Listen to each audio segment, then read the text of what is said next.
Alrighty, a Friday morning, and we want to welcome the folks from the Titusville Area School District. Good morning, guys. How are you today? Good morning. Good, Superintendent Karen Jez and summer intern. Yeah.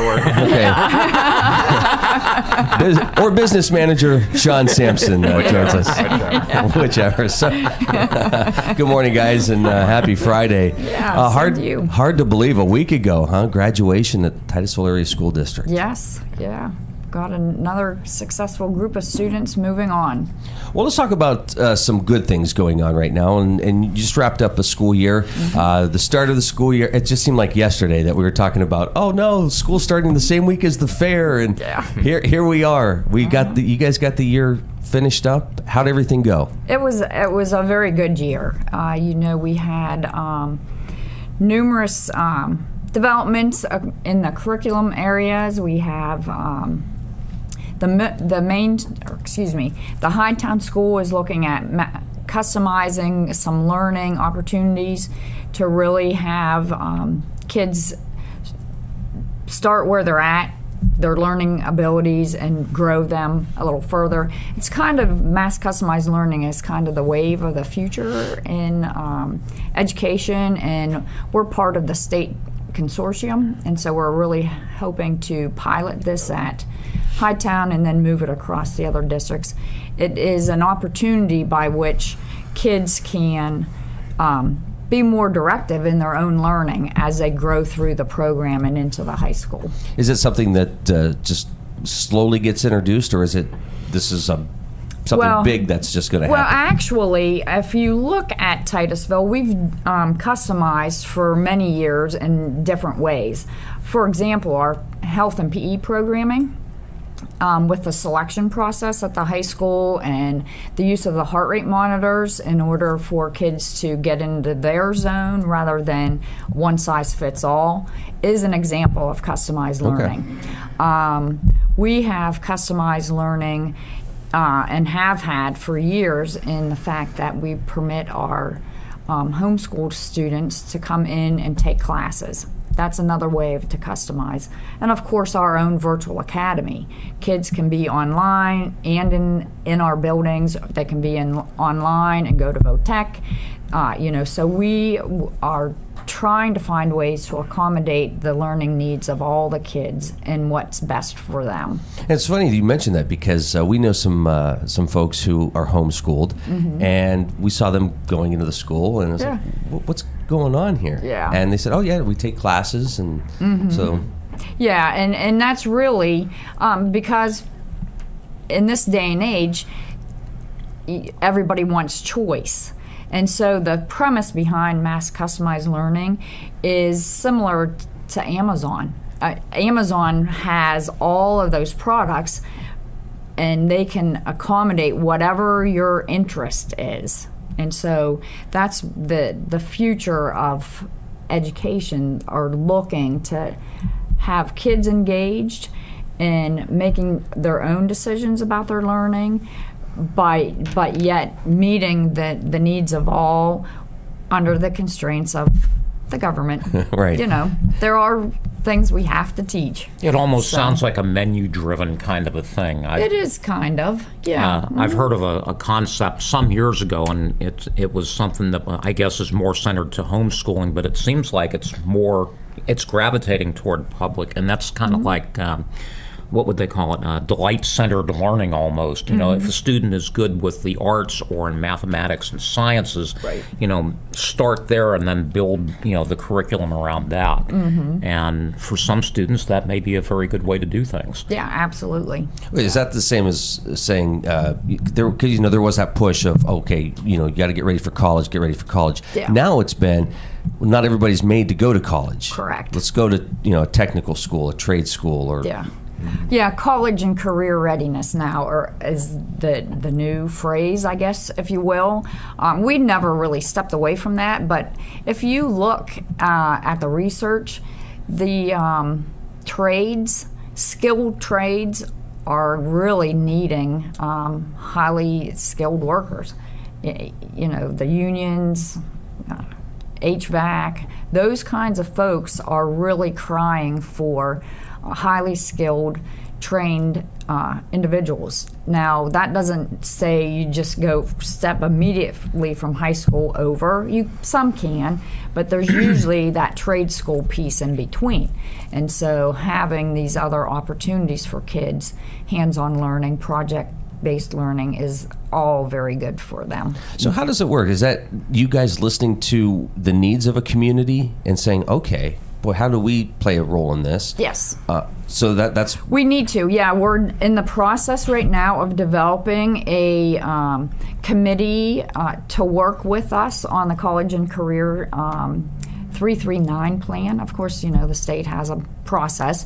So we'll be reaching out to parents, students, community members, and business leaders to come together and join with us in ensuring that we're meeting those needs and absolutely listening to the needs of the community. One of the board members last night at Penncrest said he had attended just recently a vo-tech school graduation. Mm-hmm. One of the trends that he was noticing is that vo-tech school graduates are taking not only the vo-tech training and the trade school piece that you were talking about, but then also continuing with college on top of that, combining all of that to make themselves more marketable. Yeah, absolutely. There are several programs by which they're trying to design that very thing, where there's like a leadership or management piece built into the trade and technical piece. So it ends up being a 4-year look, but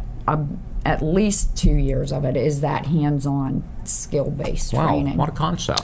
Shawn, it seemed like the budget just got approved 20 minutes ago in the scheme of things. Right. Does that make it difficult for you guys to get these programs enacted or to finish out the school year and start talking about the new year? Or, obviously, and we'll get into the situation in Northwest Pennsylvania with other districts, but what are you guys doing that's... Yeah, I think the biggest challenge when 70% of your budget is the state, and and you're right, 20 minutes ago it really wasn't much longer. It really doesn't seem it, but when that's that big a piece of your budget, it makes planning difficult. But I think one of the things we do with our board and administration is we don't give up on the planning, because when the opportunities come up and when you figure out what you need to do, you need to be ready to go. So we just had a meeting last night where we laid out our 5-year plan on buildings and facilities and how we're going to maintain them and so forth. When it comes to the curriculum side, we stay in close contact and try to communicate back and forth. There's obviously some things they like to do that I'd be like, oh, please, we don't have the resources, Right. That's their job, is to really look at what they can do and push that as far as they can. And our job on our side is to try to figure out how to fund that and prioritize and figure out what the best model moving forward is. But just timeliness of the state budget would be a big help for us. And we're hoping this year it gets done on time. But even an on-time budget is difficult for schools like Penncrest and so forth. And even us, when you have such a large portion coming from the state, even if it's passed by June 30th, it's essentially too late to plan around that. We've tried to do some of our planning based on what happened the year before, because that's our best judge of what the state's going to do. We can't guess what they're going to do this year, although we're kind of forced into that situation. Timeliness of state budget is a key process. And you recently made a trip to Harrisburg. I saw a bus of folks from Erie make a trip to Harrisburg. I wasn't on that bus. You weren't on that bus, no. No, we went down for... but you guys are pretty engaged with what's going on in Harrisburg. Correct, yeah. In Karen's professional organization, she's very involved. Through the Business Managers Association, I'm on a legislative committee. We spent a day in Harrisburg and really just went around and visited some of our representatives. Met with the executive director of PSERS, which is the head of the retirement system, which is driving a lot of these issues with the expense of the retirement system. Met with PDE and so forth, and it gives us an opportunity to explain to them that look, we understand tough budget times, but timeliness is important, predictability is important, and mandate relief is a big issue as well. One of the things we said is one of the easiest things that can be done sometimes is to just relieve the mandates, and that doesn't necessarily cost anything directly, and could provide some relief to schools. But and what's the thought behind that? Is it, if we just give you money, then who knows where it's going to be spent? Correct. A lot of times that's where some mandates come out of. Yeah, absolutely. I mean, accountability is important, and we understand that. I think in the end, though, and Karen has a list, and there's certain things we do, and I don't think it'd surprise anybody that sometimes doesn't make a lot of sense in the scheme of when you just look at it overall. But there's requirements the state government has, federal government has, and we have to follow those.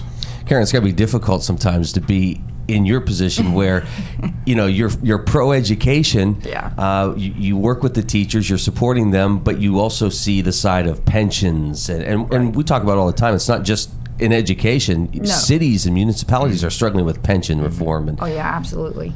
Yeah, so it's got to be tough. Well, it is difficult, and to that end, we seek out grants when available or when appropriate.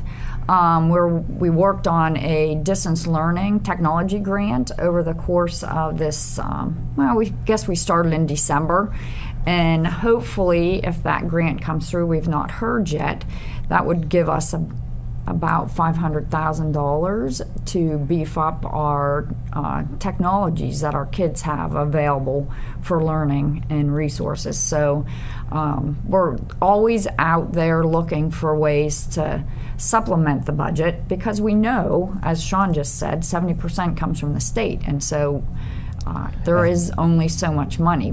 And that has to be difficult. Technology is changing every 5 minutes. Absolutely. So. Yeah. I want to mention, or you just mentioned the process of going out for grants. Shawn, you mentioned the importance of being prepared. That almost sounds like a model borrowed from economic development organizations, where they know there are grants out there for certain kinds of things, so they have projects, what do they call it, shovel ready, so that when the opportunity comes, they can pull this grant application down off the shelf and tweak it and send it out a little bit. Do you find yourself doing that? Is that what happens? I think that's right, because I think anybody can say, we have these needs, but specifically at being able to identify these needs and know exactly what you need to be able to go out when an opportunity comes up is important. And believe me, we have lists, and it all comes out of the planning. Just for example, we were talking technology. One of the difficult things with technology is maintaining. And we have a program to where we rotate the technology. It's built into the budget, and at any given time we can show the board a 2, 3, or 5 year plan of where we think we need to be. Now, of course, that changes with technology. It changes all the time. So it takes some time to adjust that. But you need to be ready, and I think that comes out of the planning. 8:23 is our time. This is the Morning Drill on Stream Television and the Allegheny News Talk Sports Network. Speaking of projects, it seems like such a short window, but before you start up the new school year, what are some projects you guys are working on that sort of on the clock right now that they got to get done before the start of school? Roof. Yeah. Roof. We have to I saw the palace down there. That's we have to. There's a roofing project at the middle school. There's a lot of, and again, our meeting last night, we were discussing this. The plan reimbursement comes from the state. When you have a renovated building, you get reimbursement from the state. Right now, that funding isn't coming through, and for this year, it was $775,000. We're very concerned about that, but we believe that will get resolved here maybe in the next 6 months and come through. But we're not sure what that means for the future, and I think the buildings and grounds, we're talking about how we just need to take care of things and keep things maintained, and I think our buildings and grounds director does a good job of that. And you'll see things right now, they're out front painting, I guess it's Drive It, in front of the ECLC. Not a major project, but important for the long-term health of the building. They're doing some blacktop repair out at Hightown, and they're doing some behind Main Street. So a lot of little projects that if you do those every year, help to defer your long-term maintenance Right. costs, and that's one of the things. It's just we try to keeping look up with that stuff. Yeah. And I guess we should mention, too, this big celebration with the open house of the administrative offices. Yes, yeah. And that's been going very well. It is, yeah. It's a very nice office space, very functional, and the access is very easy for people. And so the move went very smoothly last November, and we're in there, and so I think everybody that works there really appreciates the new space. And Well, it's a nice facility. You got to tour what you said. I see. It's hard to believe that was November that we were there for the open house. Yeah. Well, that open house the was ribbon a little cutting. later. Oh, was it? The Okay. ribbon cutting, we waited till the snow wasn't flying. Well, that was December, January, I know, February. yeah, but no, we did do that in March, I think. Okay. It is. There's a lot to be said about having people in one central location. I think sometimes we even didn't realize the convenience of being there. Now that we're there, we see it. You don't have to run across the district to see somebody, or there's a lot more face-to-face interaction, which things tend to get done a little quicker. Then. Does anybody miss the porch at Shady House? I miss Shady House. Because I don't walk to work anymore. I can see that would be a problem. Shady House is a lovely home. It really is. And it served its purpose in its time. But we outgrew it. Yeah. And you didn't want to really destroy the integrity of the home to make it an office that we needed with all of the technology and that kind of infrastructure. So now, two questions. One, more of the fun, getting ready for the new year. But the serious one I'll ask right now is, there's the stories coming out of Erie, Union City talking about certain cuts, and of course Pencrest making news. John, I know that you know a lot of these folks. Is this something that could eventually happen, or a conversation that could happen around here, or do you feel that there's enough planning and the right people in place to prevent situations from like that occurring? Yeah, I think in some ways it's happened here. It's just happened over a longer period of time. I think one of the things 10 years ago when we started, I looked. Payroll was paying almost 400 employees a pay. We now pay about 290 a pay. So it's a significant drop. And with the opportunities we saw was as enrollment declined, there was opportunity through attrition and retirements and so forth to scale back without impacting people, or at least we tried. And that wasn't to go without saying. I mean, we had times we had to furlough. Yeah. Right. Fortunately, we think I believe we got most of the people back fairly quickly. But we felt that, or at least I did, and I think Karen is the same way, that when we seen the opportunity of maybe not replacing someone or something, that we tried to take advantage of that, because I think we understood the hardships it creates sometimes when you have to do that. Now, having said that, everybody's situation's different too. Right. We looked at our situation and handled it a certain way. And as far as future, we feel like we're in a good position. However, when 70% of your money comes from the state, it takes 1-2 bad budgets where something changes, and you could be facing a difficult situation. It's almost like again. the SciTemp situation. SciTemp closes. This area feels the effects. So when the recession hit, 15 years ago or whatever, we had already sort of been through that, or living through that. So Right. Yeah, Yes. and sometimes it's a lag when an event like that hits the community. Sometimes it has to filter up through enrollment and different things in the school district to be able to adjust as well. All right. Yeah. New school season coming up in a couple months. Yeah. What are you looking forward to? School starts after the fair this year. Yes. Yeah. So- Labor Day's back in place where it should be. Yeah. We can't control the calendar, Right. but That really, was by board resolution, of course. Of course, it affects. Yeah, it affects. Shawn a lot. can show his cows now. Yeah, that's right. He can. Yeah. So I'll have to get some, but there's probably no student watching this, but we're anxious. It's good to have the kids in our buildings. I mean, Right. that's really what it's all about. You know, the folks at Pitt always say, you know, the first couple of weeks, it's like, oh, this is great, Yeah. peace and quiet, we can work. And then they start, we're the kids. We want the kids back. Exactly. yeah, Yeah. absolutely. All right. So, and we'd love to have you back before the start of the school year, Sure. right after, to see how things started up. But Yeah. Absolutely. Yeah, we'll do. congratulations on a successful year. Have a great summer. Enjoy every moment of it. Thanks. Thank you you. too. All righty. All right. Superintendent Karen Jez, Business Manager Shawn Sampson joining us this morning. 8:30 is our time. Final look at news coming up next. And we'll ask Bruce Peterson what the hell happened to the Penguins last night.